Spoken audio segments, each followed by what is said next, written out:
Growing up as a little girl, there were two things I knew I wanted to be. I knew I wanted to be a teacher, and I knew I wanted to be a mother. My whole life I knew that, when I was going to grow up and I was going to get married and I was going to meet some wonderful man, which I did, and, we were going to have a family together. After some time went by and this didn't happen, we prayed about it and we were like, okay, we're going to go to the doctor and go get some tests done because something's going on.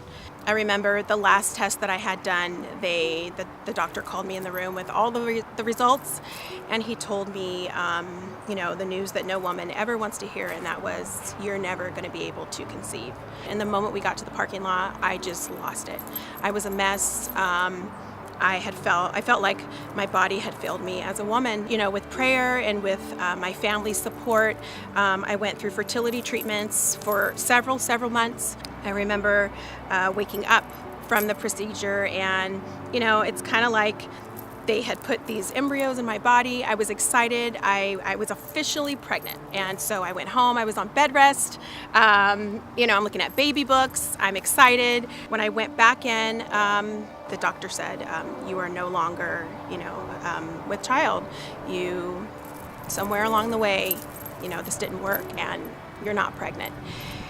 I felt like my body had failed me. I felt like, honestly, that God had failed me. And I slipped into depression. I remember one day driving to work and I literally had the steering wheel and I thought, I don't want to do this. I don't want to live a life without having a family. For a split second, literally just thinking, I'm going to drive this car right into the freeway. And thank God that He didn't allow me to do that. And so after a few months of dealing with this type of depression, and God got a hold of my heart and He said, I love you. He whispered to me, I love you. And I remember that moment that I said, you know what, God, I know you love me. So my husband said, you know what, babe, why not? Let's look into adoption. And honestly, I thought, you know what? Yeah, let's look into adoption. We had always said that we wanted to adopt. It wasn't our first choice. But I really felt that that was the direction that God wanted us to go in. And what was so funny was that so many of them literally slammed the door in our face because we had faith for the best. Finally, one adoption agency said, absolutely, we'll work with you. And on Valentine's Day 2013, we got the call.